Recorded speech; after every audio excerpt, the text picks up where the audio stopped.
ప్రేమగల తండ్రి, కృపగల దేవ, మరికొన్ని విలువైన సంగతులు మాకు అందించండి.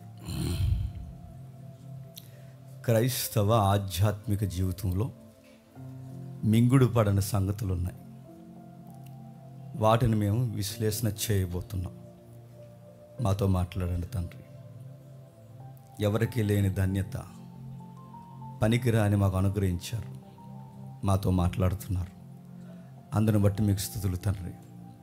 మీ కృపను అనుగ్రహించండి, మీ దయను అనుగ్రహించండి. క్రైస్తవ జీవితంలో తండ్రి చివరికి ఏ స్థాయికి వెళ్ళాలో మాకు నేర్పించండి తండ్రి. క్లిష్టమైన సందర్భాన్ని కదుపుతున్నాం. మాతో మాట్లాడండి. ప్రతి ఒక్కరూ ఆయన వలె ఉండడానికి తండ్రి మమ్మల్ని సిద్ధపరుస్తారని కోరుతూ క్రీస్తునామని ప్రార్థన సమర్పిస్తున్నాం తండ్రి. ఆమేన్. త్వరగా కొన్ని విలువైన సంగతులు విందాం. కొరింథీయులకు రాసిన 2వ పత్రిక, అపోస్తలుడైన పౌలు కొరింథీయులకు రాసిన 2వ పత్రిక 9వ వచనం నుండి. అపోస్తలుడైన పౌలు కొరింథీయులకు రాసిన 2వ పత్రిక 12వ అధ్యాయం 9వ వచనం నుండి.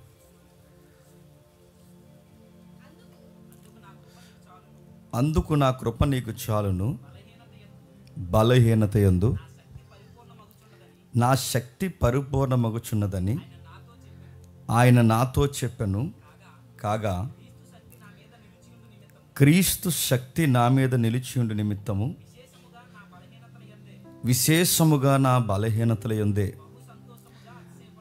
బహు సంతోషముగా అతిశయపడుదును. నేనెప్పుడు బలహీనుడనో అప్పుడే బలవంతుని గనుక క్రీస్తు నిమిత్తము నాకు కలిగిన బలహీనతలలోను, నిందలలోను, ఇబ్బందులలోను, హింసలలోను, ఉపద్రవములోను నేను సంతోషించుచున్నాను. దీనికి మింగుడు పడిన వచనం 7వ వచనం. నాకు కలిగిన ప్రత్యక్షతలు బహు విశేషముగా ఉన్నందున నేను అత్యధికంగా ఇచ్చిపోకుండా నిమిత్తము నాకు శరీరంలో ఒక ముళ్ళు, నేను అత్యధికంగా ఇచ్చిపోకుండా నిమిత్తము నన్ను నలగొట్టుటకు సాతాను యొక్క దూతగా ఉంచబడెను. అది నా యొద్ద నుండి తొలగిపోవాలని దాని విషయమై ముమ్మారు ఏడుకొంటిని. అందుకు ప్రభువు, నా కృప నీకు చాలును,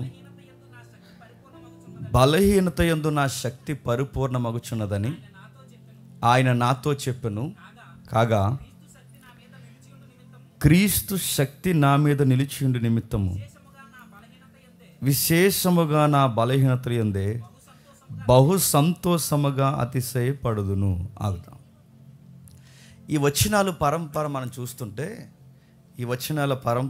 చూస్తుంటే చాలా కాలం నుంచి క్రైస్తవ సమాజంలో మింగుడు పడిన వచనాల్లో ఈ వచనం ఒకటి. అదే పౌలు గారి శరీరంలో ఉన్న ముళ్ళేంటి? ఎంతమందికి చాలా కాలం నుంచి డౌట్ ఉండిపోయింది? మీ ఆన్సర్ చేయండి. ఎంతకాలం? అదిగో అంటే మిగిలిన వాళ్ళందరికీ తెలిసిపోయినట్టు.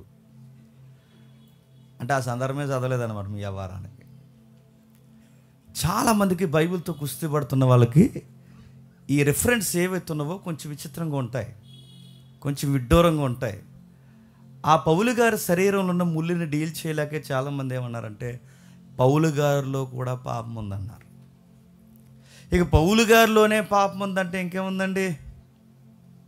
ఇక మన జెండాలు మామూలుగా ఒప్పం. ఇంకా ఇంత గొప్ప సేవ చేసినోడే నాలో పాపం ఉందంటే, ఇంత గొప్ప సేవ చేసిన వాడే తనలో పాపాన్ని ముళ్ళుగా పోల్చాడని ఒకవేళ ఆ వివరణే కరెక్ట్ అనుకుంటే ఆగుతామా? మరి ఆ ముళ్ళే పాపం అని ఎవరన్నారు? పాప జీవితాన్ని మానలేని వాళ్ళు సపోర్టుగా ఆ వివరణ ఇచ్చుకున్నారు. మరలా పౌలు శరీరంలో ముళ్ళు పాపమని ఎవరు డిక్లేర్ చేశారు? బైబిల్ ఏం డిక్లేర్ చేయలేదు, వీళ్ళు డిక్లేర్ చేశారు. ఎందుకు డిక్లేర్ చేశారంటే వాళ్ళ రహస్య జీవితానికి అలవాటు పడిపోయారు కనుక సపోర్టెడ్ రిఫరెన్స్ కదా వాటిని వాడుకుంటున్నారు. అయిన ఈ మధ్యకాలంలో భయం లేని ఈ మధ్యకాలంలో భయం లేని మనుషులు ఏంటి చెప్పిన, వాళ్ళు చేసే పనులకి రెఫరెన్స్లను అడ్డెట్టుకుంటారు. ఎంత భయం లేని తనవండి అంటే, ఒక మొట్టికాయ ఎంచుకోవడానికి బదులు చెప్పండి మొత్తానికి ఇలా పిడుగులతో దేవునితో గుద్దించుకునే పనులు అన్నమాట ఇవి. మొట్టికేసి వదిలేసే దేవుణ్ణి మొత్తానికి మనం గుద్దేసేసుకునేలా చేస్తాం మనం. అలాంటి చేయకూడదండి. వాక్యాన్ని ఎప్పుడు గుర్తుపెట్టుకోండి. టెక్స్ట్ ఏంటి అంటే సందర్భం ఏంటి, భక్తుడు ఏం చెప్తున్నాడు, ఆ విశ్లేషణ చేస్తున్నప్పుడు ఏ సంగతి దేవుడు మనతో మాట్లాడుతున్నాడు. ఎప్పుడు అధ్యాయాల్లో నుంచి రెఫరెన్స్ని విడగొట్టకండి. ఆ రెఫరెన్స్ విడగొట్టి మీకు అనుకూలంగా ఉపయోగించుకోకండి, అది మహాపాపం. ఆ రెఫరెన్స్ని ఇప్పుడు డీల్ చేస్తున్నాం. ఏంటి, ఏదో చెప్తున్నాడు 9వ వచనంలో, అందుకు నా కృప నీకు చాలును, బలహీనతల యందే నా శక్తి పరిపూర్ణమగుచున్నదని ఆయన నాతో చెప్పును. నిజాయితీగా ఒప్పుకుందాం, ఆ రిఫరెన్స్ ఏమైనా అర్థమైందా? బలహీనతల యందు శక్తి పరిపూర్ణం అవడం ఏంటండి? బలహీనతల యందు శక్తి అభివృద్ధి పొందడం ఏంటండి? బలహీనతల యందు పౌలు గారికి శక్తి రావడం ఏంటండి? బలహీనత వచ్చినప్పుడు శక్తి పోద్దా, శక్తి పెరుగుద్దా? ఏంటంటే అంత వీక్గా ఉన్నావు అంటే దాని అర్థం ఏంటి? శక్తి తగ్గిందని. ఇప్పుడు బాగా వినండి, పౌలు గారికట బలహీనతలోనే శక్తి పెరుగుతుందట. అంటే ఇది శారీరకంగా మాట్లాడుతున్నాడా, ఆత్మీయంగా మాట్లాడుతున్నాడా, ఏ సంగతి మాట్లాడుతున్నాడు? దీని సంగతి ఈరోజు కొంచెం మనం తేలుద్దాం, అర్థం చేసుకునే ప్రయత్నం చేయండి. కొంచెం అర్థం కానట్టు కన్ఫ్యూజ్గా ఉంటుంది, ఎల్లికుల్లో అర్థం అవుద్ది. నిజానికి ఎందుకో ఈ లెసన్ నేను సెమినార్లో చెప్పాలండి. నేను సెమినార్ కొరకు రాసుకున్న నోట్స్ ఇది. సెమినార్ లెసన్ చెప్పాలి, నాకు అప్పుడు కుదరలేదు. డేవిడ్ గారు సాంగ్ రిలీజ్ చేశారు చూసారా, ఆ సాంగ్కి తగ్గట్టుగా ఈ లెసన్ నేను చెప్పాలి, కానీ నాకు అప్పుడు కుదరలేదు అది చెప్పడానికి. నాకు ఎందుకో ఈరోజు ఈ వారం ఏం చెప్దాం అనుకున్నప్పుడు ఈ నోట్సే నా కళ్ళ ముందుకు వచ్చింది. ఆయన ఈ లెసన్ అప్పుడు ఎందుకు చెప్పకూడదంటే, సంతోషంగా ఉన్నప్పుడు ఈ లెసన్ డీల్ చేయలేమండి, మనసు బాధ ఉన్నప్పుడు ఈ లెసన్ డీల్ చేయగలం. మీకు ఇండైరెక్ట్గా అర్థమై ఉంటుంది, చెప్పండి. కొంచెం బాధగా ఉంది కనుక బాగా అర్థం అవుతుంది. చెబుదాం ఒకసారి, చూద్దాం ఒకసారి. బలహీనతలు యందు కృప ఇవ్వడం ఏంటి? పౌలు గారికి బలహీనత ఏంటి? పౌలు గారి యొక్క బలహీనతల్లో బలం పెరగడం ఏంటి? బలంలో కృప ఏంటి? బలంలో శక్తి ఏంటి? బలంలో ఆయనకి అతిశయం ఏంటి? అయినా మానవులు అన్నాక ఏదో ఒక బలహీనత ఉంటుందా, ఉండదా? నీకో బలహీనత, నీకొక బలహీనత, నీకొక బలహీనత, నీకొక బలహీనత, అందరికీ ఏదో ఒక బలహీనత. కానీ మన బలహీనతలు పాపంతో ముడిపడిన బలహీనతలు, వీళ్ళ బలహీనతలు పాపంతో సంబంధం లేని బలహీనతలు. మన బలహీనతలు ఏంటి? వాడికి డబ్బు బలహీనత, ఒకడికి పేరు బలహీనత, ఒకరికి సోకు బలహీనత, మరొకడికి సోదు బలహీనత, మరొకడికి అమ్మాయిలు బలహీనత, మరొకడికి సినిమాలు బలహీనత, మరొకడికి అది నిజం చెప్పడం కూడా అబద్ధం చెప్తుంటారు, అదో బలహీనత. ఒక్కొక్కడికి ఒక బలహీనత. మానవులు అన్న వారికి బలహీనతలు ఉంటాయి. ఇంకా ఏమున్నాయి బలహీనతలు? రోగాలు బలహీనత, అప్పులు బలహీనత, సంసారం గొడవలు బలహీనత, చదువులు బలహీనత, ఉద్యోగం బలహీనత, ప్రాబ్లమ్స్ అంటారు వీటిని. ఒక్కొక్కరి జీవితంలో ఒక్కొక్క బలహీనత, వాటిని దాటి రావడం చాలా కష్టమవుతుంటుంది. అలాంటి బలహీనతలు చాలా సమాజంలో ఉన్నాయి. అయితే ఇప్పుడు ఈ బలహీనత కోసం మాట్లాడుతున్నాడు. ఏంటి దీని అర్థం ఏంటి, ఏం మాట్లాడుతుంది దీని గురించి తెలియాలంటే కొంచెం విశ్లేషణ చేయాలి. ఏమంటున్నాడు? ఆ 9వ వచనం చదువు ఒకసారి తమ్ముడు. ఆ 9వ వచనం, అందుకు నా కృప నీకు చాలును, బలహీనత యందు నా శక్తి పరిపూర్ణమగుచున్నది. బాగా వినాలి, బలహీనత యందు నా శక్తి పరిపూర్ణ అవుతుంది. బలహీనత అంటే ఏంటో అర్థమైంది. బలహీనత అన్న దానికి పదాన్ని ఉపయోగిస్తున్నాడు. అయితే నా శక్తి దానికి పరిపూర్ణమగుచున్నది అన్న దానికి గ్రీకులు ఏమని వాడాడంటే డైనమిస్ అనే పదం వాడాడు. అంటే దాని అర్థం శక్తికి సంబంధించిన పదం, అంటే విశేషమైనది. అంటే ఆ వచనానికి అర్థం ఏంటంటే అది అతీతమైనది, శక్తి కలిగినది. దాని తెలుగులో శక్తి అని సింపుల్గా అన్నారు, కానీ ఇంకంతకు మించిన గ్రావిటీ కలిగిందన్నమాట. అలాంటి పదాన్ని ఉపయోగించాడు. పౌలు గారికి అంత శక్తి ఏ టైంలో వస్తుందట? ఆ శక్తి ఏ టైంలో వస్తుందంటే బలహీనత టైంలో వస్తుందట. బలహీనతకి ఇంకా మూల పదాలు ఏం వాడారు? ఇంగ్లీష్లో అయితే వీక్నెస్ అన్నాడు, తెలుగులో బలహీనత అన్నాడు, మూలంలో గ్రీకులో అత్నియా అనే పదం వాడాడు. అస్త్నియా, అత్నియా అనే పదం వాడారు. అంటే ఈ పదాలు దేనికి సూచిస్తున్నాయంటే మళ్ళీ చెప్తున్నాను, ఒక శారీరకమైన, బాగా వినాలి, మీకు అర్థమయ్యే వాళ్ళకి అర్థమవుద్ది. ఒక శారీరకమైన ఏదన్నా ప్రాబ్లం వచ్చినప్పుడు ఆ ప్రాబ్లానికి వాడే పదమే వీక్నెస్ అనే పదం వాడారు. పౌలు గారి యొక్క బలహీనత, పౌలు గారి యొక్క ఏదైతుందో ఆయన చెప్పుకోలేని ఇబ్బంది మనం అనుకుంటున్నట్టు పాపం కాదు. ఆ పదం గ్రీకులో ఎలాంటి గ్రావిటీలో దాన్ని వాడారంటే కళ్ళ జబ్బుకు కానీ, బాగా వినండి, కడుపు జబ్బుకు కానీ, ఇంకా బాగా వినండి, శరీరానికి పట్టిన ఏదన్నా రోగం కానీ, బాధలకు కానీ, భావోద్వేగంతో చెప్పుకోలేని సమస్యలు కానీ, జీర్ణించుకోలేని పరిస్థితులు కానీ, ఫ్యామిలీ ప్రాబ్లమ్స్ కానీ, ఇంకా జబ్బులకు సంబంధించినవి కానీ, ఇలాంటి వాటికి ఉపయోగించే పదమే చెప్పండి బలహీనత. ఇప్పుడు చెప్పండి, పౌలు గారి బలహీనత అనగానే పాపం కాదు. మన బలహీనత ఏంటి? ఇంత ప్రసంగం విని ఇంటికి పోయి సినిమా చూస్తాం, అది మన బలహీనత. పౌలు గారి మన బలహీనతలు ఏంటి? మన బలహీనతలు పాపాలు. పౌలు గారి బలహీనత ఏంటి? అది శారీరక సంబంధమైన, అంటే ఆయనకి సంబంధించిన ఏదో ప్రాబ్లం ఉంది. అది సిన్ అయితే కాదు, అది పాపం అయితే కాదు, అది పాపానికి సంబంధించింది కాదు. ఆయన దేనికి వాడుతున్నారు ఆ పదాన్ని? జబ్బుకు కానీ, శారీరకమైన ఇంకా ఏదన్నా బాధకు కానీ, చెప్పుకోలేని బాధలు ఏమన్నా ఉంటే వాటికి వాడుతున్నాడు. వాటికి సంబంధించే శరీరంలో ఏదో ఒక ప్రాబ్లానికి అది ఆ విషయాన్ని వాడుతున్నారు. కొంతమంది ఏమన్నారంటే కళ్ళు జబ్బు కోసం వాడారంటే అంత క్లియరెన్స్ లేదు అక్కడ. మొత్తం మీద ఆయనకి ఏదో ప్రాబ్లం ఉంది, ఏదో ఒక ముళ్ళు ఉంది. ఆ శరీరంలో ఉన్న ఆ బాధని వ్యక్తీకరించడానికి ఆయన వెళ్ళన్నాడట. ముమ్మారు చెప్పండి ప్రార్థన చేశాడట. ఏమని ప్రార్థన చేశాడు చెప్పండి? ఈ ముళ్ళు తీసే, చెప్పండి, ఈ బలహీనత తీసే, ఈ ముళ్ళు తీసే ప్రవ్వా, ఈ బలహీనత తీసే ప్రవ్వా అని ప్రార్థన చేసేటట్టు నేను అడుగుతున్నాను. ఈ ముళ్ళు తీసే, బలహీనత తీసే అని ప్రభువు ప్రార్థన చేసినప్పుడు ప్రభు ఏమని జవాబు ఇవ్వాలండి? తీసాను అనాలి. అలా అనకుండా ఏమన్నాడు తెలుసా? నా బలహీనత తీసే ప్రవ్వా అని ప్రార్థన చేస్తే ప్రభు అన్నాడు, ఇంకో పదం ఉంది, నా బలహీనత తీసే ప్రవ్వా. అర్థమవుతుందా? అంత బలహీనంగా చూడకండి, నైవ్ చూడండి, అర్థం చేసుకోండి.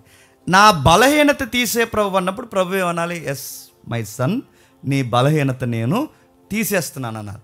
అలాగ అనలేదు ఆయన. ఏంటి బలహీనత తీసే అంటే ఏమంటున్నాడు? బలహీనత ఉండెత్తానులే అన్నాడు. ఇదేం జవాబండి?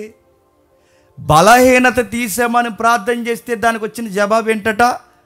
బలహీనత వండిస్తానని చెప్పడమే జవాబంట.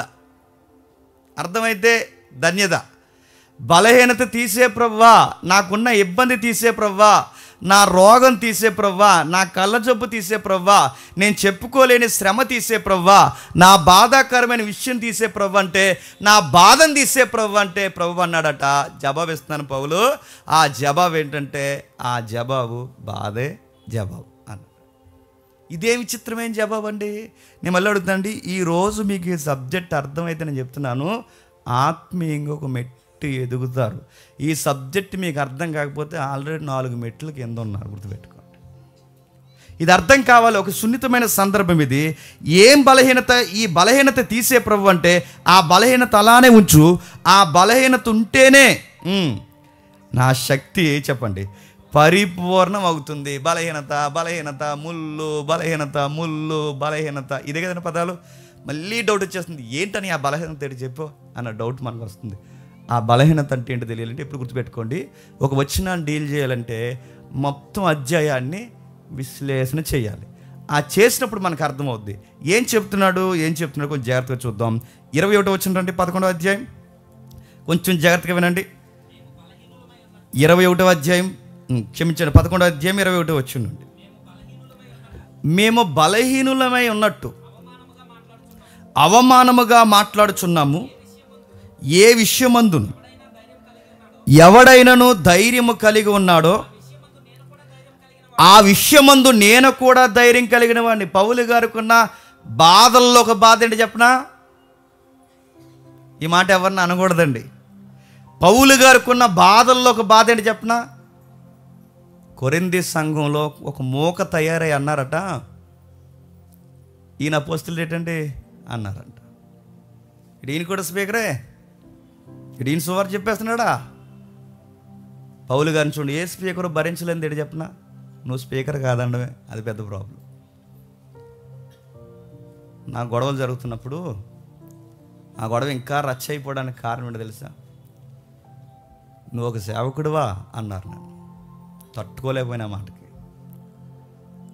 నా మీద నిందలేసినా పర్లేదు, నా మీద నేరాలు వేసినా పర్లేదు, కానీ విశేషముగా ఖచ్చితంగా నాణ్యంగా సేవ చేస్తున్నవాడి దగ్గరికి వెళ్ళి నువ్వు సేవకుడివరా అంటే ఎలా ఉంటుంది తెలుసా? ఇంతకన్నా పెద్ద గాయం ఏమి లేదండి. పౌలు గారికి ఆ గాయం చేశారట.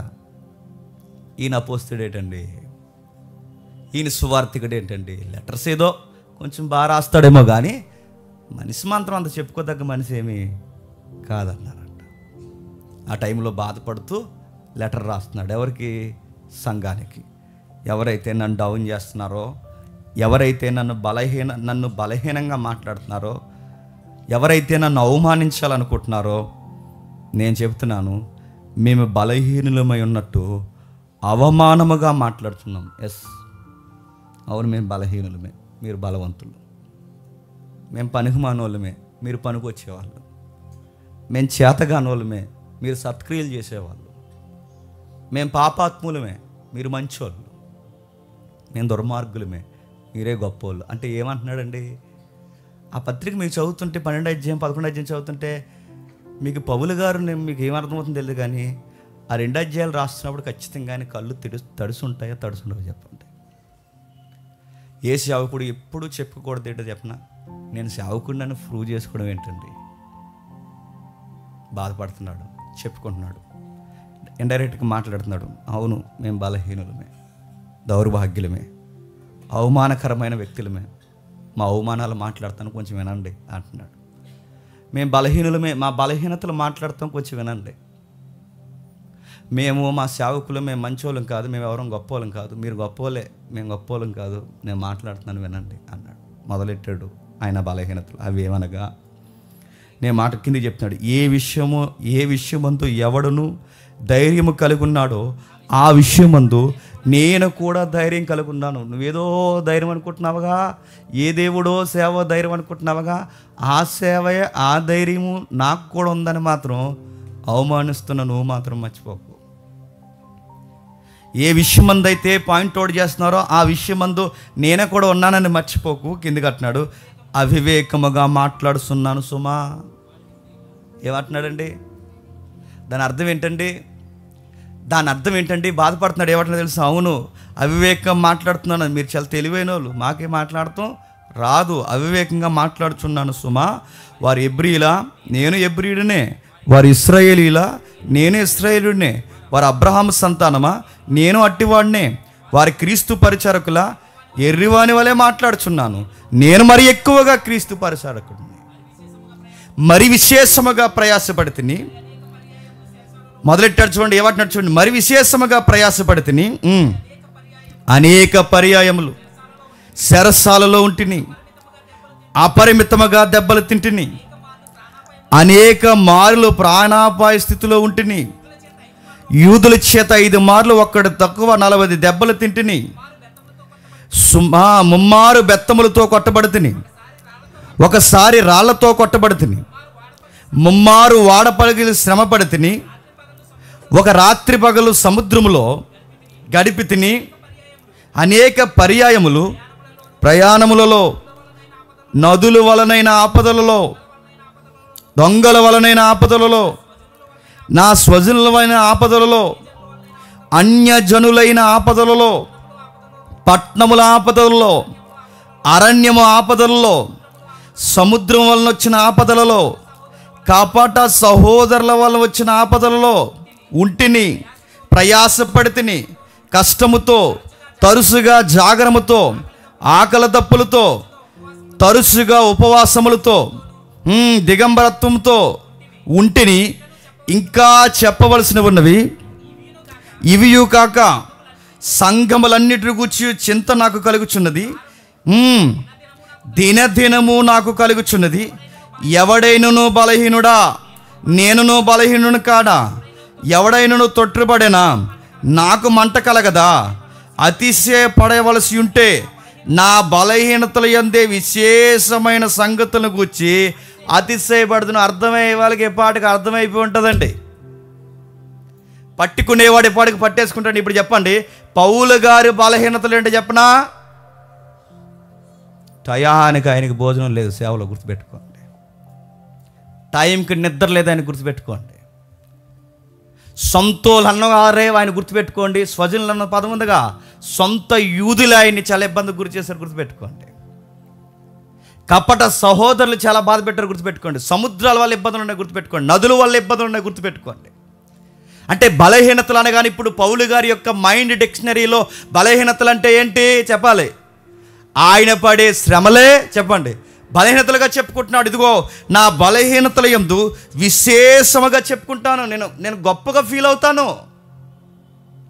చాలామంది సేవకులు ఏం చెప్పుకుంటారో తెలుసా? చాలామంది సేవకుల్లో వాళ్ళు చెప్పుకునేది ఏంటంటే, మేము విదేశాలకు వెళ్ళాం, స్వదేశాలు తిరిగాం, 5 స్టార్ హోటల్లో కూర్చున్నాం, బుర్జ్ ఖలీఫాలో భోజనం చేస్తాం. ఈ విశేషాలు చెప్తారు. పౌలు గారి విశేషాలు ఏంటి చెప్పినా? నేను 5 స్టార్కి వెళ్ళానని చెప్పడు, నేను విదేశాలకు వెళ్ళానని చెప్పడు, నేను ఆస్ట్రేలియా నుంచి అమెరికా వెళ్ళానని చెప్పడు, నేను బుర్జ్ ఖలీఫా ఎక్కానని చెప్పడు. మా కుటుంబాన్ని ఇంత సమృద్ధిగా దేవుడిదిగో 5 స్టార్ హోటల్లో తినేంత స్థితిగతులు దేవుడిని మాకు ఇచ్చాడని చెప్పడు. విశేషముగా దేని యందు అతిశయపడుతున్నావు అంటే ఆయన బలహీనత యందు అతిశయపడుతున్నాడట. ఏ విషయమందు నువ్వు అతిశయపడుతున్నావు అంటే అని అంటున్నాడు, శ్రమలనే బలహీనతలు యందు అతిశయపడుతున్నావు.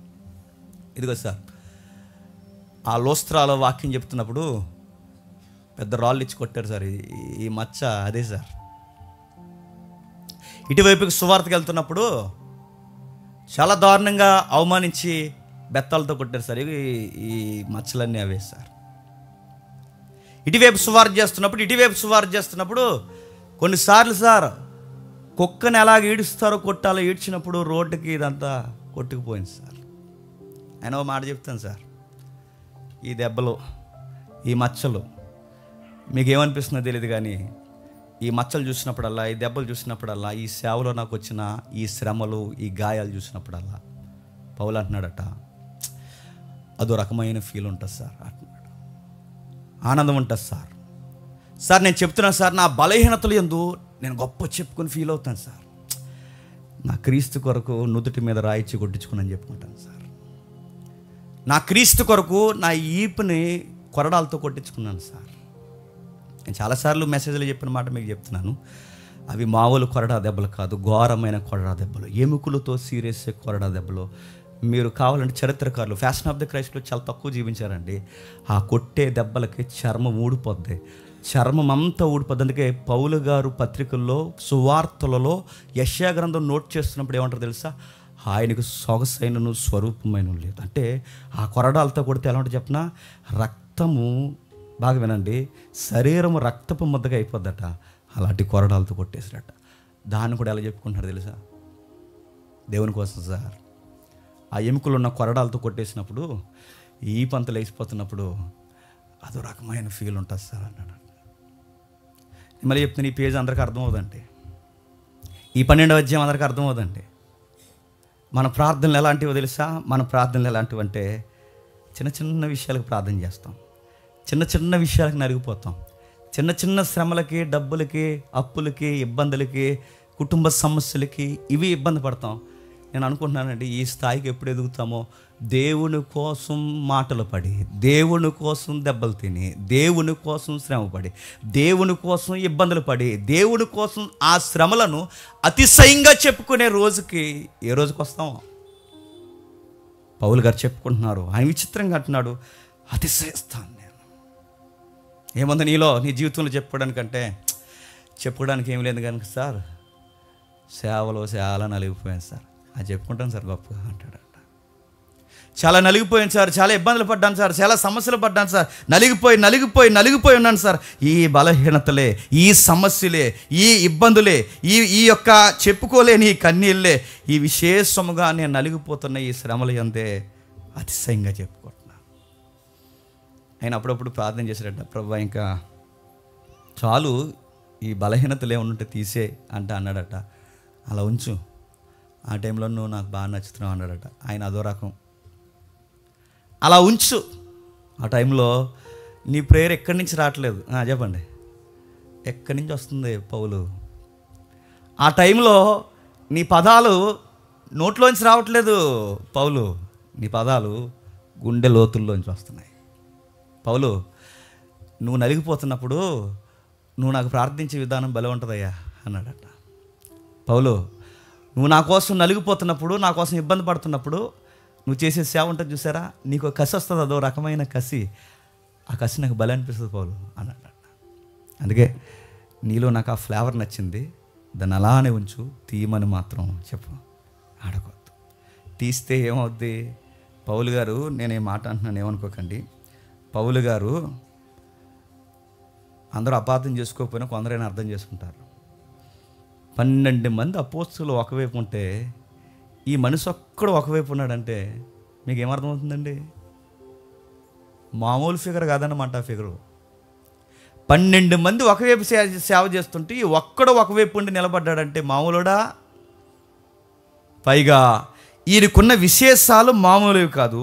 ఇంత గొప్ప సేవ చేస్తున్నప్పుడు ఖచ్చితంగా మీరు గమనించండి, ఇంత గొప్ప సేవ చేస్తున్నప్పుడు ఏ సేవకుడికి వచ్చేదైనా ఏంటి చెప్పనా, తెలియకుండా అతిశయం వస్తుంది. ఏమొస్తుంది? ఇప్పుడు నా మీటింగ్స్ అన్నీ సక్సెస్ అయిపోయి, నేను పట్టిందల్లా బంగారం అయిపోయి, రాజమండ్రి టౌన్ అంతా ఇక్కడ కూర్చున్నారనుకోండి, మీకు కనబడదు కానీ గుర్తుపెట్టుకోండి, నాకు తెలియకుండా పైన టామ్ అండ్ జెర్రీలో కొమ్మత్త చూసారు, కొమ్ము, ఆ కొమ్ము అలా వస్తుంది. దేవుడు పౌలు గారిని ఎంత ప్రేమించాడంటే, ఇలాంటి మంచి బిడ్డ, ఇలాంటి ఉన్నతమైన సేవకుడు అతిశయించి తొట్రెళ్ళిపోతాడేమని ప్రతిరోజు ఏదో ఒక శ్రమ పెట్టాడంటండి దేవుడు కావాలని. తను ఇష్టపడే బిడ్డలు మీరు ఎప్పుడైనా గమనించండి, ఒకటి పోతం కూడా రెడీగా ఉంటుందండి, మీరు ఎప్పుడు అదే రాసి పెట్టుకోండి. అమ్మయ్య అనుకుంటాం, వచ్చాను అంటది ఇంటి నుంచి, పోయింది అనుకుంటాం, ఇదిగో నేనున్నానంటది ఇంకో శ్రమ. సౌలు బావేనండి, సౌలు జీవితంలోంచి పోయాడని దావీదు అనుకుంటే సొంత కొడుకులు తిరగబడ్డారు. మీరు చూడండి, ఏదో ఒక శ్రమ, ఏదో ఒక ఇబ్బంది, ఏదో ఒక కష్టం. ఎందుకు పెడతా ప్రభు అంటే, అది లేకపోతే మీరు ఏమవుతారంటే అతిశయించేస్తారు. ఎంత అతిశయిస్తారంటే 12 మంది ఒక వైపు చేస్తే చెప్పండి, ఒక్కనొక వైపు చేస్తున్నావు అన్న ఫీల్ వచ్చేస్తుంది. అపోస్తులు కాదని పౌలు గారిని పాయింట్అవుట్ చేస్తున్నారుగా, నువ్వు అపోస్తులు కాదు అన్నప్పుడు ఎలా ఉంటుందండి? నన్ను అపోస్తులు కాదంటాడట్రా, నన్ను సేవ కాదంట, నాకన్నా నాణ్యంగా ఎవడని చేస్తాడరా అనేంత అతిశయం వచ్చేస్తుంది. వాళ్ళకి ఇచ్చే మాటలు ఆయన ఇంకా ఇబ్బంది పెడితే ఆయనకి తెలియకుండా, అందుకే అంటున్నట్టు 12వ అధ్యాయంలో అతిశయపడుటకు నాకు తగదు, కానీ అతిశయపడవలసి వచ్చినది ప్రభు దర్శనము గురించి నేను చెప్పడం మొదలెడితే నా రికార్డ్స్ ఎవరికైనా ఉన్నాయా అంటున్నాడు. చూడండి, రేయ్ సేవలో నాలాంటి ఇబ్బంది వస్తే ఎప్పుడో మీరు చచ్చిపోతారు అంటున్నాడు. ఇండైరెక్ట్గా గుర్తుపెట్టుకోండి, నాలాంటి ఇబ్బందులు వస్తే మీరు ఎప్పుడో చచ్చిపోతారు, కానీ నేను అతిశయించాల్సిన చాలా గొప్పవి ఉన్నాయి. దర్శనాలు ఉన్నాయి, శ్రమలు ఉన్నాయి, ఆకలి దప్పులు ఉన్నాయి, రెస్ట్ లేని తనం ఉంది, జబ్బులు ఉన్నాయి, నా చుట్టూ ఉన్న వారికి హెల్త్ ప్రాబ్లమ్స్ ఉన్నాయి. చెప్పుకోవడానికి ఒక్కటి కాదు రెండు కాదు, అనేకమైనవి ఉన్నాయి. ఏమున్నాయంటే ఏమీ లేవు, చెప్పుకోవడానికి నా వెనకాల ఏమీ లేవు. పెంటతో సమానంగా ఆస్తులన్నీ ఎందుకున్నాను. చెప్పుకోవడానికి ఏమున్నాయంటే లౌకికమైన ఏమీ లేవు, శ్రమలు తప్ప నా గొప్పగా ఇంకేమీ లేవు. నా సొక్కా చింపితే నా వల్లంతా నా ప్రభువు గూర్చి గాయాలుంటాయి, నా నుదుటి చూపిస్తే నా ప్రభువు గూర్చి వల్లంతా గాయాలుంటాయి, నా ఆరోగ్య స్థితిగతులు చూస్తే నా ప్రభువు కొరకు ఆరోగ్యం పాడైపోయినా, నా బాహ్య పురుషుడు కుసించిపోయినా ఆ యొక్క లక్షణాలు ఉంటాయి. ఇంకేమున్నాయి నా గురించి చెప్పుకోవడానికి? నేను గొప్పగా చెప్పుకునేది ఏమన్నా ఉంటే, సేవలో తిరిగి నా లైఫ్ పాడైపోయింది సార్ అని గొప్పగా చెప్పుకుంటాను నేను. అది నీకేట్రా పాడైపోయిందని కనబడుతుంది. కానీ ఆ పాడైపోవడమే, నా ఆరోగ్యం పాడైపోవడమే, నా సమస్యలు ఎక్కువైపోవడమే, నాకు ఇలాంటి శ్రమలు ఎక్కువైపోవడమే, సేవ వల్లే ఇంత శ్రమలు ఎక్కువైపోవడమే ఎలా చెప్పుకుంటాను తెలుసా? గొప్పగా చెప్పుకుంటాను. నా సమస్యను, నా ప్రభు కొరకు నేను పడుతున్న ఆ ట్రబుల్ ఏదైతే ఉందో నేను గొప్పగా చెప్పుకుంటాను. అందుకే అంటున్నాడు, కిందికి మాట్లాడుతున్నాడు, నా బలహీనతల యందే నేను అతిశయిస్తున్నాను. అతిశయపడుటకు నాకు తగదు చెప్పుకోకూడదు, అతిశయపడుటకు తగదు. కానీ నన్ను అతిశయపడుతున్నాను అని అనుకోకండి. నేను ఎందుకు ఎక్స్ప్లెనేషన్ ఇస్తున్నానంటే నన్ను అపోస్తుడు కాదన్నారు, నన్ను సేవకుడు కాదన్నారు, నా సేవను వంకబెట్టారు, నా పత్రికలను వంకబెట్టారు, నా గురించి ఎన్నో మాటలు అంటున్నారు. చివరికి ఇతను అపోస్తుడు ఏంటని పేలెత్తి జీవిస్తున్నారు. అందుకే నేను చెప్పుకోవడం మొదలు పెడుతున్నాను. మీరు కిందికి మాట్లాడుతున్నాడు 2వ వచనంలో, క్రీస్తునందున్న ఒక మనుష్యుని నేను ఎరుగుతిని, అతడు 14 సంవత్సరముల కిందట అతడు శరీరముతో కొనుపోబడును నేను ఎరుగను. దర్శనాలు చెప్తున్నాడండి. మీరు దీనికి ఎంత అల్లాడిపోయి గొప్ప స్పీకర్లుగా చెప్పుకుంటే మీకు విషయం చెప్పనా, 14 సంవత్సరాల నుంచి నాకు అనుభవాలు ఉన్నాయి. ఇప్పటికి ఈ లెటర్ రాసేసరికి 14 సంవత్సరాల క్రితం నుంచి ఒక అనుభవాలు ఉన్నాయి, దర్శనాలు ఉన్నాయి, ఎన్నో విశేషమైన కార్యాలు ఉన్నాయి, రాళ్లతో కొట్టబడిన సందర్భాలు ఉన్నాయి, తరువు వేయబడిన సందర్భాలు ఉన్నాయి, సముద్రాల్లో నలిగిపోయిన సందర్భాలు ఉన్నాయి, ఆపదల్లో సందర్భాలు ఉన్నాయి, జాగరాల్లో సందర్భాలు ఉన్నాయి. ఇన్ని విశేషాలు ఉన్నాయి, దర్శనాలు ఉన్నాయి, ఆత్మీయ తీవ్రత ఉంది. నేను ప్రేయర్ చేస్తే ఇప్పటికిప్పుడు నన్ను వేరే లోకానికి తీసుకెళ్ళి చూపించేంత గొప్ప దర్శనాలు ఉన్నాయి. ఇన్ని దర్శనాలు నాకున్న అతిశయించుట వీలు పడదు. కిందికి అంటున్నాడు 4వ వచనంలో, అట్టి మనుషుని నేను ఎరుగుదును, వశింప సఖ్యము కాని మాటలు వినెను, ఆ మాటలు మనుష్యుడు పలకకూడదు. అతడు శరీరముతో కొనిపోయెను, శరీరము లేక కొనిపోయెను నేను ఎరుగను, అది దేవునికే తెలియను.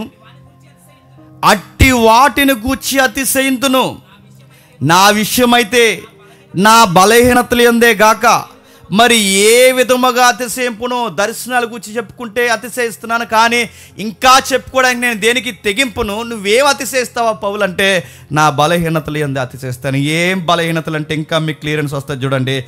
9వ వచనం చూడండి, 9వ వచనం నుండి, అందుకు నా కృప నీకు చాలును, బలహీనతలు యందు నా శక్తి పరిపూర్ణమగుచున్నదని ఆయన నాతో చెప్పాను.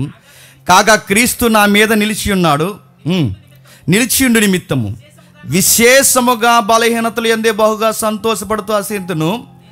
నేను ఎప్పుడు బలహీనున్నో అప్పుడే బలవంతుణ్ణు గనుక. ఇప్పుడు చెప్పండి, బలహీనతలు అంటే మళ్ళీ లిస్ట్ మొదలెడుతున్నాడు. క్రీస్తు నిమిత్తము నాకు కలిగిన బలహీనతలలో నిందలు, ఇబ్బందులు, హింసలు, ఉపద్రవాలు, ఇవే నా బలహీనతలు. ఇప్పుడు చెప్పండి, క్లియరెన్స్ వస్తుందా లేదా? 2 అధ్యాయాలు కలుపుతుంటే ఏమైనా క్లియరెన్స్ వస్తుంది? నా బలహీనతలు ఏంటంటే నిందలు, చెప్పండి, అవమానాలు, హింసలు, ఉపద్రవాలు, ఇంకా హింసలు. ఇంకా చెప్తున్నాడు, ఆ పైకి లిస్ట్ పోతే ఇందాక మనం చదువుకున్న 21వ వచనం నుంచి, ఇవన్నీ నా బలహీనతలు. ఈ బలహీనతలన్నీ దేనికి పడుతున్నానంటే క్రీస్తు నిమిత్తము నాకు కలుగుతున్నా, చెప్పండి, బలహీనతలు అన్నాడు. క్రీస్తు నిమిత్తము నాకు కలుగుతున్న బలహీనతలు. ఈ బలహీనతలన్నీ ఎందుకు పౌలు గారు మీకంటే అక్కడ పదం వాడాడు, నా కృప నీకు చాలును. నా కృప నీకు చాలునన్న దగ్గర ఒక పదం వాడారు, నా కృప నీకు చాలునన్న దానికి. ఏంటి ఆ పదానికి అర్థం అంటే, కృప అనగానే గ్రేస్ అనకండి, కృప అనగానే దానికి ఒక టెక్స్ట్లో ఒక అర్థం ఉంది. నా కృప నీకు చాలునన్న దగ్గర వాడిన పదం ఏంటంటే పరిపూర్ణ స్థితిలోకి వెళతావు అని వాడాడట. పరిపూర్ణ స్థితిలోకి వెళతావు.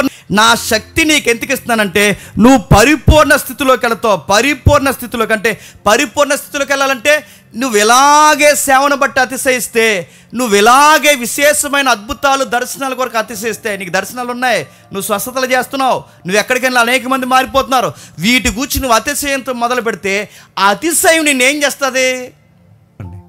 అలా ఉంచుతాడన్నమాట. ఏదో ఒక సమస్య అలా ఉంచుతా, అది మనకు మంచిదేనండి, ఒక విధంగా మనకు మంచిదేనండి. నువ్వు చర్చికి ప్రార్థనతో, నువ్వు చర్చికి ఆసక్తితో రావాలని ఏదో ఒక శ్రమ నీకు అలా ఉంచుతాడట. ఏదో ఒక ఇబ్బంది అలా ఉంచుతాడట పౌలు గారు. చూడండి, ఎందుకు నువ్వు నాకు కృపణిస్తున్నావంటే గ్రీకులో నెంబర్ ఇది వాడతారు. మీరు ఎక్కడికి వెళ్ళి చూడండి, నెంబర్కి అర్థం ఇదే ఉంటుంది. 5056 టెలిలో అనే పదం వాడతారు. దాని అర్థం ఏంటంటే సంపూర్ణత. అంటే నేను సంపూర్ణతలోకి పడుతూ ఉంటే ఎక్కాల్సిన మెట్టు కూడా నువ్వు ఎక్కకుండా, చెప్పండి, అక్కడ ఆగిపోతావు పౌలు. నువ్వు ఎక్కాల్సిన మెట్టు నువ్వు ఎక్కాలి అంటే, నేను అనుకున్న ఆ సంపూర్ణ స్థితిలోకి నువ్వు రావాలి అంటే, ఆ పరిపూర్ణ స్థితిలోకి రావాలంటే, ఆ ఫుల్ఫిల్లోకి నువ్వు రావాలి అంటే, ఓ సంపూర్ణ స్థితిలోకి నువ్వు రావాలి అంటే, నేను చెబుతున్న విషయాన్ని నువ్వు పాటించు. నా బలహీనతలు తీసే నువ్వు అనుకో, నీ బలహీనత అలాగే ఉంచు, నా కృపిస్తాను. నా కృపించినప్పుడు నువ్వు ఎలా ఉంటావంటే బలహీనతని బలహీనతలుగా చూడు. ఎలా చూస్తావు? బలహీనతలను కూడా, చెప్పండి, ఏంటట చెప్పాలి, ముళ్ళు. పౌలు గారు ఎచ్చిపోకుండా పెట్టే ఏంటట చెప్పాలి, ముళ్ళు. పౌలు గారు ఎచ్చిపోకుండా పెట్టింది ఏంటట, బలహీనత. ఇప్పుడు ముళ్ళన్నది ఏంటట, బలహీనత. ఇప్పుడు ముళ్ళన్నా బలహీనత అన్నా అక్కడ వాడిన మూల పదాలు దేనికంటే చెప్పండి, చచ్చిపోతే ఏమవుతాడో, తప్పిపోతాడు. అలా ఉంచుతున్నా ప్రభువా అని అడిగితే పౌలు గారికి అర్థమయ్యే భాష, అలా ఉంచుతున్నా ప్రభువా అని అడిగితే పౌలు గారికి అర్థమయ్యే భాషలో చెప్పాడు, ఆ టైంలోనే నా కృప నీ యందు విస్తరిస్తుంది. అంటే నా కృప నీ యందు నిలుస్తుంది, నా కృప నీ యందు నిలుస్తుంది, నా కృప నీ యందు విస్తరిస్తుంది. అంటే ఏమనుకుంటున్నా పౌలు? పాత నిబంధన ఐడియా ఉందా? పాత నిబంధన ఐడియా ఉన్నప్పుడు మీరు గమనించండి, పాత నిబంధన ఐడియా ఉన్నప్పుడు గుడారం నా మీదకి ఎప్పుడు దిగి వస్తున్నాడంటే, ఇశ్రాయేలు సమాజం అంతా చూస్తున్నప్పుడు మహిమ గుడారం మీదకి వచ్చేసినప్పుడు ఇశ్రాయేలు అందరూ ఎలాగైతే బెంబేలు ఎత్తిపోయారో, నా దేవుడు నా మీదకి 24 hours దిగుతూనే ఉండాలి అంటే, ఆ గుడారం మీదకి దిగిన ఆ మహిమ ఈరోజు నా మీదకి దిగాలి అంటే, నా దేవుడు నాతో అన్నాడు, నువ్వు ఇలా బాధలు ఉన్నప్పుడే నీతో ఎక్కువ ఉంటాను పౌలు అన్నాడు. ఇప్పుడు చెప్పండి, గుడారం మీదకి ఏ మహిమ అయితే దిగిందో, గుడారం మీదకి ఏ మహిమ అయితే దిగిందో అదే మహిమ ఇప్పుడు నా మీద కూడా దిగుతుంది. ఏ గుడారం మీదకి దేవుడు దిగేవాడో, ఏ గుడారం మీదకి దేవుని సన్నిధి దిగేదో ఆ గుడారమే ఇప్పుడు నా మీదకి దిగుతుంది. అందుకే అంటున్నాడు చూడండి, 9వ వచనం ఏమంటున్నాడు చూడండి, నా కృప నీకు చాలును, బలహీనతల యందు నా శక్తి పరిపూర్ణమగుచున్నది. ఎవరి శక్తి అండి? బలహీనత ఎవరికి వచ్చిందండి? పౌలు గారికి వచ్చింది. బలహీనత పౌలు గారికి వస్తే శక్తి ఎవరికి రావాలండి? చెప్పాలి, మీకు అర్థమవుతుందో లేదో. బలహీనత పౌలు గారికి వస్తే శక్తి ఎవరికి రావాలి? పౌలు గారికి రావాలి. కానీ ప్రభు ఏమంటున్నాడు, నీకు బలహీనత వస్తే చెప్పండి, నీ మీద దిగుతాను. ఆ రోజు గుడారం మీదకి ఎలాగైతే దిగానో, ఇదిగో నా మీద నిలిచియుండు నిమిత్తము, ఆ కింద ఫుట్ నోట్ ఇచ్చాడు చూడండి, నన్ను కప్పు నిమిత్తము. ఆ వర్డ్ ఎక్కడ వాడతారు తెలుసా? పాత నిబంధనలో వాడతారు. అది ఆ పదం ఎక్కడ వాడతారు తెలుసా? గుడారం మీద వాడతారు. గుడారం మీదకి దేవుని మహిమ వచ్చి ఎలాగైతే అలా కప్పేసేదో, పౌలు గారికి బాధలు ఉన్నప్పుడల్లా వాదార్పు ఇవ్వడానికి ఎవరో రాలేదంట. చెప్పండి, నువ్వేం కావాలని కోరుకుంటా చెప్పు? శ్రమలు తీసేయమని కోరుకుంటావా? ఈ టైంలోనే నేను నీతో బాగుంటున్నాను, నువ్వు నాతో బాగుంటున్నావు ప్రభా, అదో రకమైన ఫీలింగ్ ఉంది ప్రభా అని మౌనంగా ఉండి ఆ బలహీనతలు అలాగే ఉంచు ప్రభు అని ప్రార్థన చేస్తాను. క్రైస్తవ్యానికి క్వైట్ ఆపోజిట్ మినిస్ట్రీ అండి. ఎవరిదో తెలుసా? మినిస్ట్రీలు కదండి. దేవుని ఆశీర్వాదం వల్ల మేము 5 స్టార్లు ఈరోజు ఏం తిన్నాం తెలుసా? వీళ్ళని అడుగుతున్నాడు ఆశీర్వాదం. ఇప్పుడు వాడ ఎలాగెళ్ళొస్తుంది? పాకిస్తాన్ పోయింది సార్, చెప్పగలవా అని అడుగుతున్నాను నేను. బాధలు అతిశయిస్తున్నారు, ఈరోజు సుఖాలు అతిశయిస్తున్నారు. ఆ రోజు దేవుడు ఎందుకు బాధపెడుతున్నప్పుడు పౌలు గారు మేధావిగానికి అర్థమైపోయిందని మనకు, కాబట్టి ఇన్నిసార్లు చదువుకుని మనకు అర్థం అవ్వట్లేదు. ఆయనకి ఎందుకు అర్థమైపోయిందంటే, పౌలు గారు అంటున్నాడు, స్టార్టింగ్లో నాకు ఇబ్బందిగా ఉంది కానీ ప్రభువా ఈ శ్రమలను పడుతున్నప్పుడు ఎందుకు నాకు పెట్టేవంటే నాకు అర్థమైంది, నేను పాడవకూడదనే కదా ఆడిని ఏజెంట్గా పంపించేవాడిని అన్నాడు. ఎవడాడు? అక్కడ ఉంది చెప్పండి. ఆడంటే మళ్ళీ ఆడేమన్నా జీవిస్తారు చెప్పండి? సాతాను గారిని పంపించే కాదు ఏంటి. భక్తుల దగ్గర కట, మీకు ఎలా విచిత్రంగా ఉందో వచ్చి నాకు తెలియదు కానీ, భక్తుల దగ్గర కట దేవుడు కోరుండి పంపిస్తాడు. ఎవరిని చెప్పండి? సాతానుగా అండి. ఇప్పుడు పౌలు గారికి పక్కలో బల్యంలో ఉన్నది ఎవరంట? ఆడి శరీరంలో మరి ఎలా ఉన్నాడో తెలీదు. వాడు ఎలా ఉన్నాడో, అది రోగం రూపంలో ఉన్నాడో, ఇబ్బంది రూపంలో ఉన్నాడో, సమస్య రూపంలో ఉన్నాడో, కళ్ళు జబ్బో, మరి ఏ సమస్యో, శ్రమలో ఎలాగ వాడు ఫైట్ చేస్తున్నాడో తెలియదు. కానీ మొత్తం మీద ఆ సాతానుగాడికి దూతలాగే ఆ ముళ్ళుంది. అది సాతాను దూతగానే ఉంది. అంటే దేవుడు భక్తుడికి అందరికి కాదండో, నీకు నాకు కాదు, మన దరిదాపుల్లో లేవులేండి రెఫరెన్స్కి, నీకు నాకు కాదు, ప్రత్యేకమైన భక్తులకి దేవుడు కోరుకొని పంపించే బంపర్ ఆఫర్ ఏంటో తెలుసా? దయ్యంగాని దగ్గర ఎడతాడు మన దగ్గర. ఈసారి మీరు ప్రార్థన చేసినప్పుడు, దేవా ఆ స్థితికి నన్ను ఎప్పుడు తీసుకెళ్తావు, దయ్యాన్ని ఎప్పుడు పంపిస్తావు నా దగ్గరికి, ఎప్పుడైనా ఈ ప్రేయర్ మీరు చేయగలరా? సాతాను గాని పంపించి నన్ను జల్లించేంత పరీక్ష పెట్టి ప్రభు వారిని ప్రార్థన చేయగలమా? పాట ఇవ్వకపోతే కోపం, కుర్చీ ఇవ్వకపోతే కోపం, పిలవకపోతే కోపం, గుర్తించకపోతే కోపం, చర్చిలో నీకు ఇవ్వాల్సిన స్థానం ఇవ్వకపోతే కోపం. మళ్ళీ ఎవరిని అంటున్నారని మళ్ళీ మీరు ఈ పెడార్థాలు తీయకండి. అందరి దగ్గర ఉన్న లోపాలు నేను చెప్తున్నాను. అన్నీ కోపం. నీకు ఏదైనా 4 వాక్యాలు తెలిస్తే ఇంకెవరికి ఏదో తెలియదు అన్న బిల్డప్, అందరికీ టైటిల్ పెట్టి తప్పులు చెప్పడం.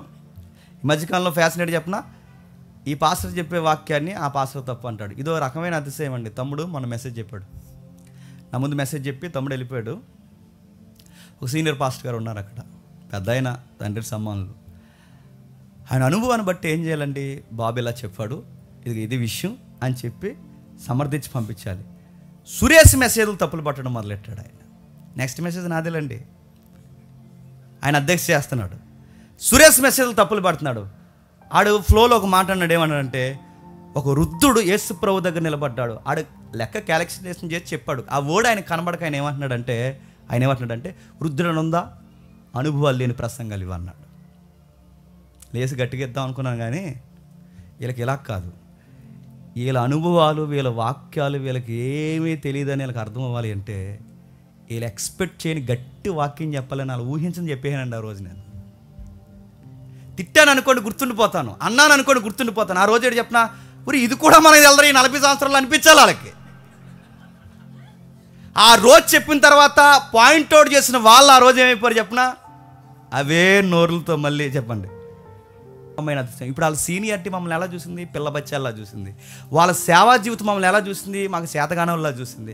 వాళ్ళ సేవా జీవితం మమ్మల్ని పాయింట్అవుట్ చేస్తుంది. ఇలాంటి అతిశయాలు వచ్చేస్తాయండి. ఇలాంటి అతిశయాలు పౌలు గారు కూడా వచ్చి పాడైపోతాడేమని, వెళ్ళరా నా బిడ్డ దగ్గరికి అన్నాడట. ఆడ తోకేసుకు వచ్చేసాడు, ఎవడు చెప్పండి, ఆడొచ్చాడట. మరి ఎలా వచ్చాడో తెలియదు, కానీ ఇలా పంపుతాడు ఏంటంటే, మీకు ఎంతమంది గుర్తుందో, యోబు గారి దగ్గరికి ఎవరిని పంపాడండి? చదివే వాళ్ళకి అర్థమైపోద్దండి. పౌలు ముల్లేంటో అర్థం అవ్వాలి అంటే యోబు సందర్భాన్ని, పౌలు సందర్భాన్ని, ఈ టెక్స్ట్ 2 పక్కన పెట్టుకుంటే ఇట్టే సందర్భం మీకు అర్థమైపోతుంది. యోబు గారి దగ్గరికి దేవుడు ఎవరిని పంపాడు? సాతాను గారిని పంపాడు. ఎందుకు పంపాడు? యోబు గ్రంథం మీద గ్రిప్ ఉన్న వాళ్ళు చెప్పేస్తారు.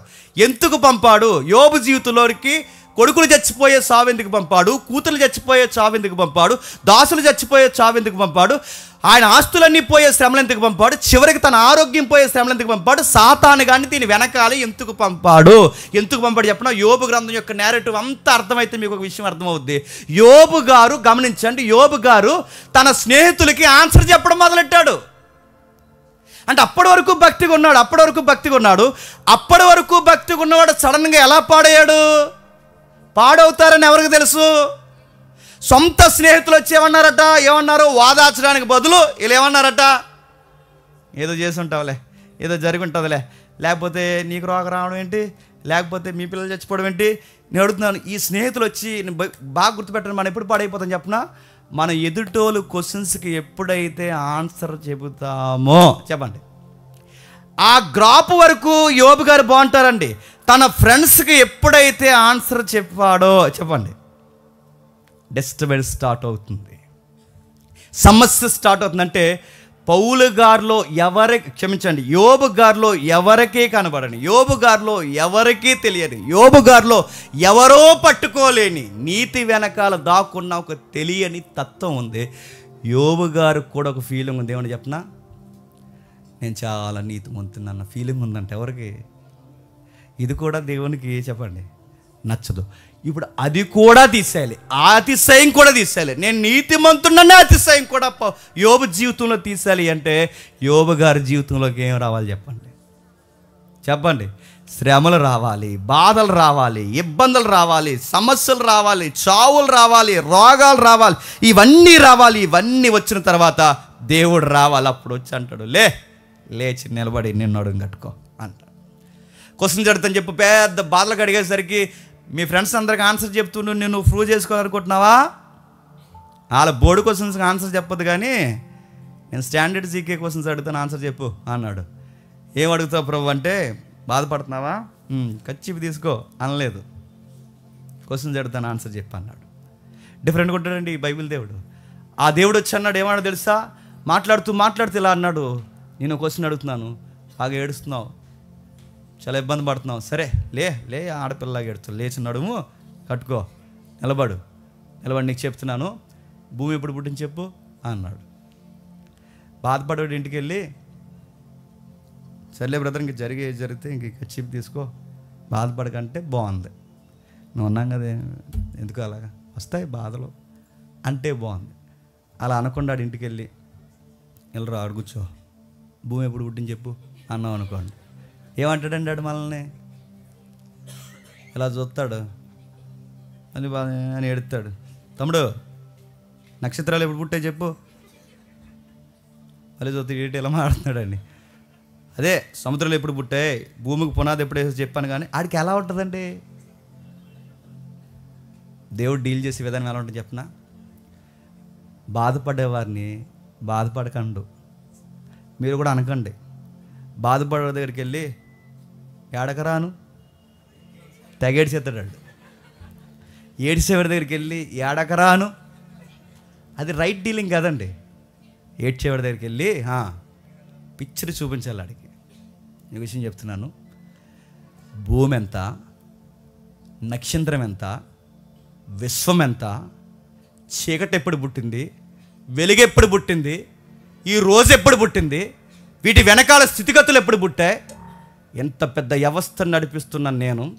నక్షత్రాల ముందు సూర్యుడు ఎంత, సూర్యుడి ముందు సూర్య కుటుంబం ఎంత, సూర్య కుటుంబంలో భూమి ఎంత, ఆ భూమి మీద ఈ దేశాలు ఎంత, ఈ దేశాలలో నీ దేశం ఎంత, నీ దేశంలో నీ రాష్ట్రం ఎంత, నీ రాష్ట్రంలో నీ ఊరెంత, నీ జీవితం ఎంత, నీ జీవితంలో శ్రమలు ఎంత. నేను అడుగుతున్నాను, పుట్టకపోతే బాగున్నావు, అమ్మ గర్భంలో మాయిగా రాలిపోతే బాగున్నావు, నా జీవితం ఎలాగైపోయింది, శ్రమలో ఇంక నాకు ఇబ్బంది, నా నాపకండి, నేను దూకేస్తున్నాను అంటున్నావుగా. పుట్టిక విలువ అర్థమైందా? నువ్వు పుట్టాలంటే ముందు భూమి పుట్టాలి, నువ్వు పుట్టాలంటే ముందు నక్షత్రాలు పుట్టాలి, నువ్వు పుట్టాలంటే ముందు సూర్యుడు పుట్టాలి, నువ్వు పుట్టాలంటే విశ్వం పుట్టాలి. ఏ విశ్వాన్ని పుట్టించి నడిపిస్తున్నా నేను, విశ్వాన్ని ఇంత క్రమంగా నడిపిస్తున్నా నేను. వెలుగు పుట్టక ముందే వెలుగులో ఉన్నవాడిని, చీకటి పుట్టక ముందే చీకటికి ప్రారంభికుడిని, ప్రతి దానికి ప్రారంభికుడిగా ఉన్న నేను, ఇన్నిట్లో ఉన్న నేను, భూమి పుట్టక ముందున్న నేను. యోబో ఏం జరిగిపోయిందని అంత ఫీల్ అవుతున్నావు? ఆ రోజున్న నేను ఈ రోజు ఉంటాను, ఈ రోజున్న నేను నీ జీవితంలోకి ఎన్ని వచ్చినా ఉంటాను. ఇది రాసి పెట్టుకో యోబు అని చెప్తున్నాను. నువ్వేదో అనుకుంటున్నావు, నీలో ఒకటి ఉందే కనబడందే, అది తీసేయాలని నీ జీవితంలోనికి సాతాను రప్పించాను, అది తీసేయాలని నీ జీవితంలోనికి శ్రమలు రప్పించాను, అది తీసేయాలని ఒక అతిశయం ముందు చూసావా, అది తీసేయాలనే నీకు ఒక ఇబ్బంది వెనకలో ఒక ఇబ్బంది రప్పించాను. మొత్తం జరిగిన తర్వాత యోబు గారికి అర్థమైపోయింది. అప్పుడు అంటున్నాడు, పౌలు గారు ఏదన్నారో యోబు గారు అదే అన్నారు. ఏమంటున్నారు? 42వ అధ్యాయం యోబు గ్రంథం ముగించేద్దాం. 42వ అధ్యాయం యోబు గ్రంథం 42వ అధ్యాయం 2వ వచనం నుండి,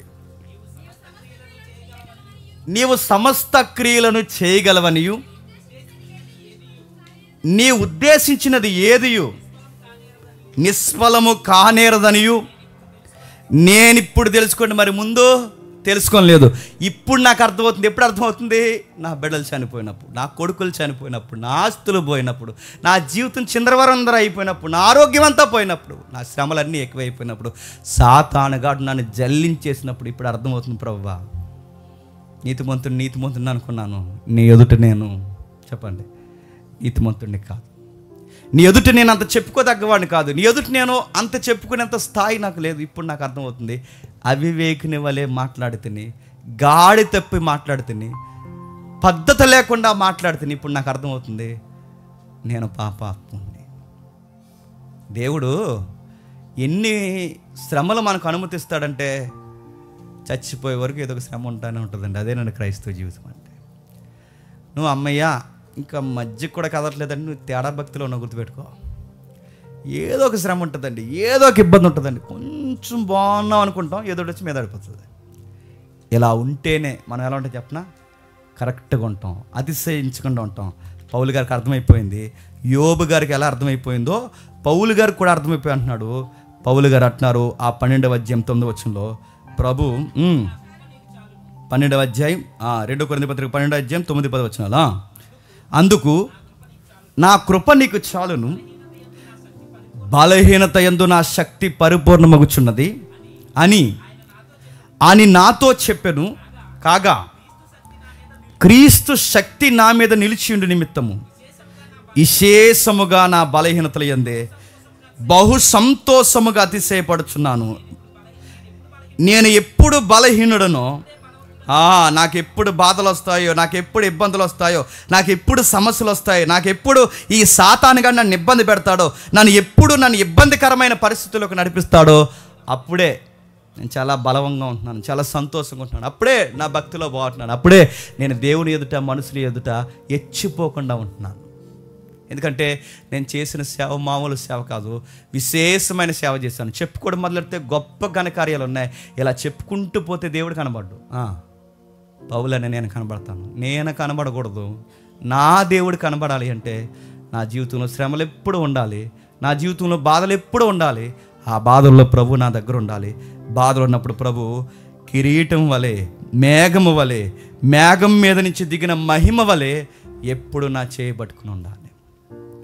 పౌలు గారి సేవలో ఒక పదం ఉంటుంది, పాపం ఆయన బాధపడుతూ రాస్తాడు. ఆసియా ప్రాంతానికి అందరు నన్ను విడిచి వెళ్ళిపోయారు, ఎవ్వరు నా దగ్గర లేరు, నా దగ్గర కడ వరకు ఈ రోజుకి నాతో నిలబడి ఉన్నది ఎవరైనా ఉన్నారంటే నా చేయి పట్టుకుని నిలబడిన ప్రభు తప్ప ఇంకెవరు నాతో లేరు అంటాడు.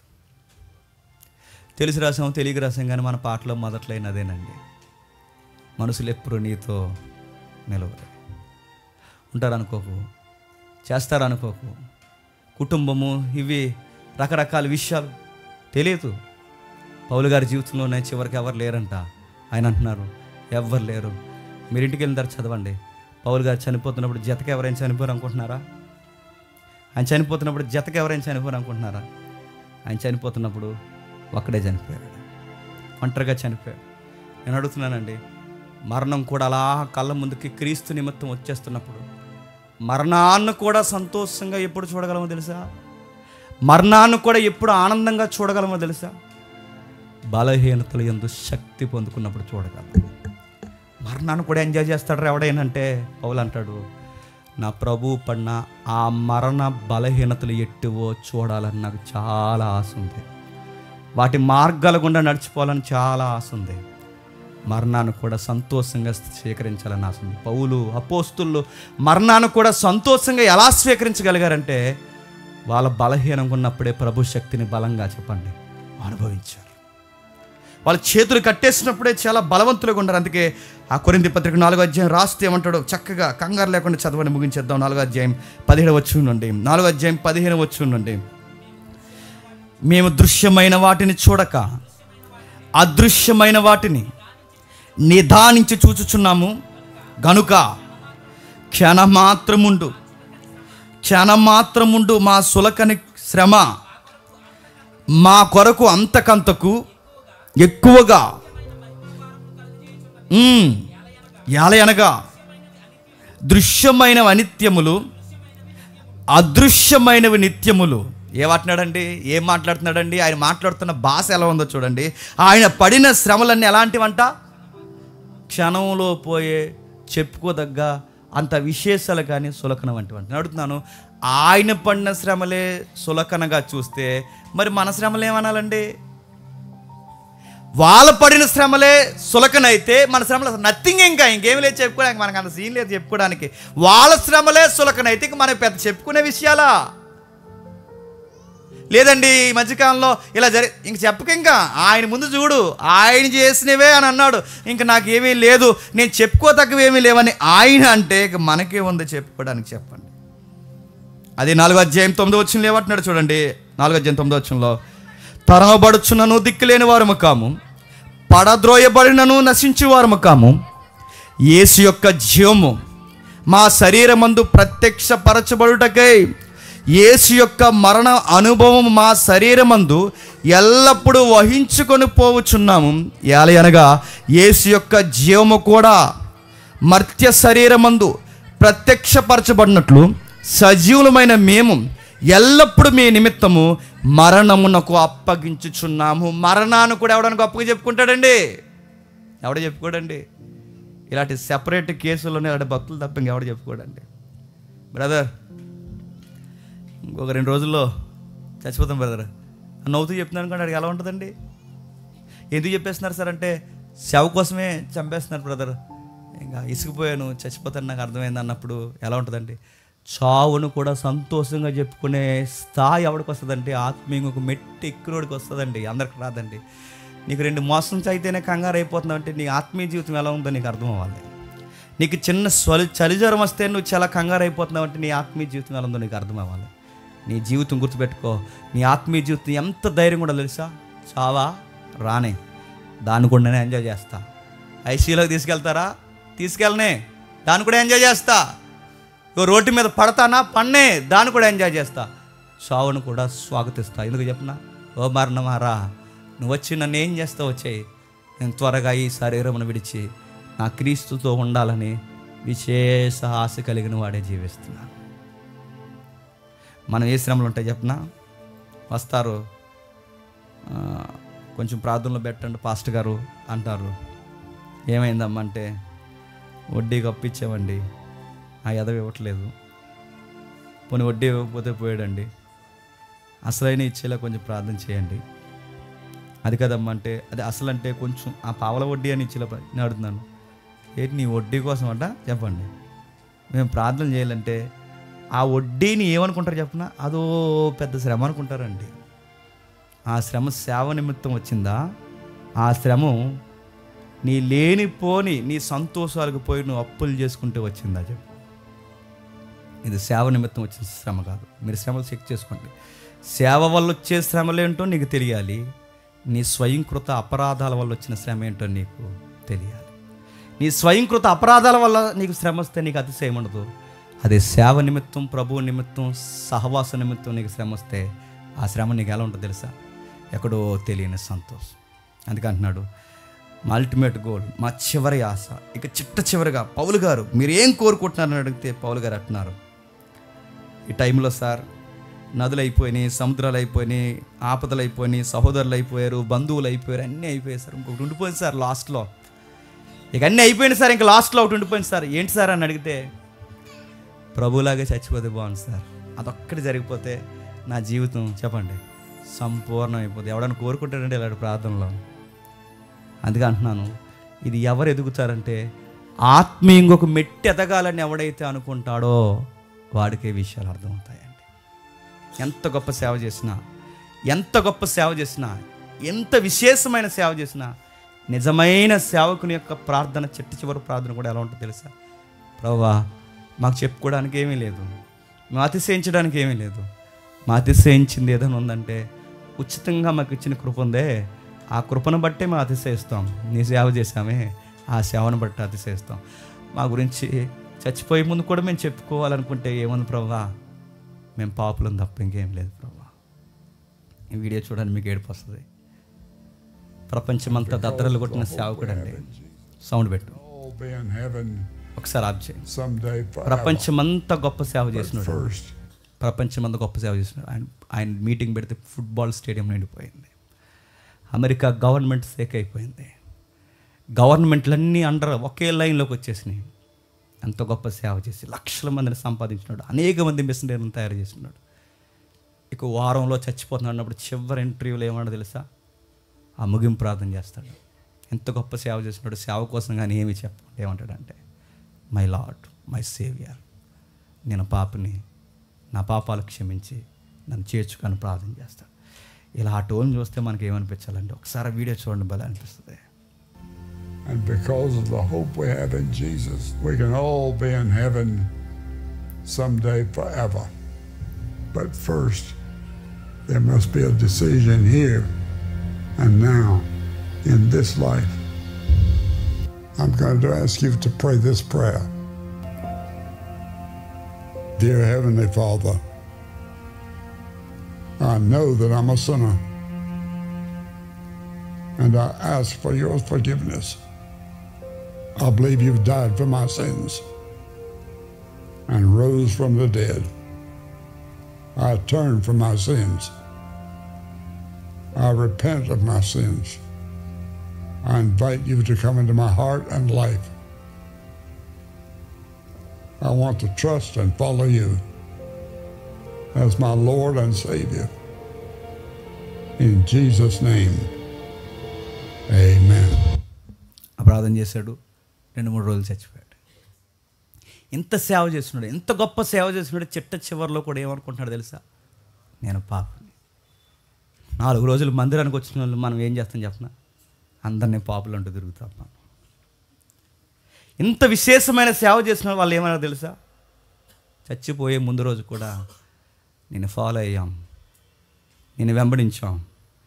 నాకు అర్థమవుతుంది ప్రభువా, నీ కృప మాకు కావాలి, నీ దయ మాకు కావాలి.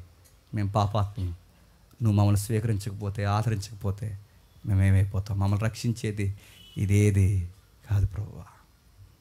చచ్చిపోయారండి. అలాగే నేను మళ్ళీ చెప్తున్నాను, పక్కవారి మీద అతిశయించకండి. విశేషముగా మీరు ఎన్ని చేసినా ఎక్కడా చెప్పుకోకండి. మీరు ఆత్మీయంగా బాగున్నప్పుడు ఆత్మీయంగా బలహీనంగా ఉన్న వారికి పేర్లు పెట్టకండి. ఇంత ఆత్మీయంగా ఎదిగిన వాళ్ళే ఎవరికి పేర్లు పెట్టకుండా మాకేముంది సార్ చెప్పుకోవడానికి, పాపాత్మలు తప్ప అని ఏలే అంటే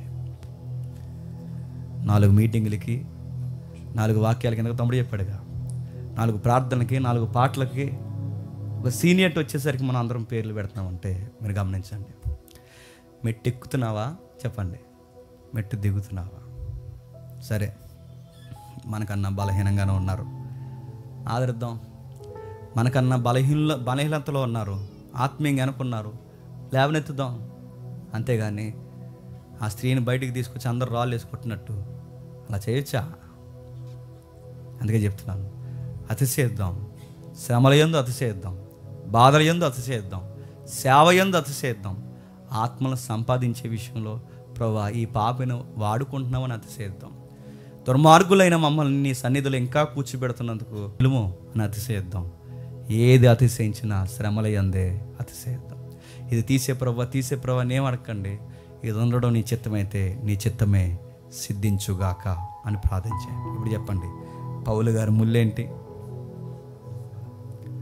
పౌలు గారి ముళ్ళు, పౌలు గారు ఎచ్చిపోకుండా దేవుడు యోబు దగ్గరికి సాతాన్ని ఎలాగైతే పంపాడో చెప్పండి, పౌలు గారి దగ్గర కూడా అలాగే చెప్పండి.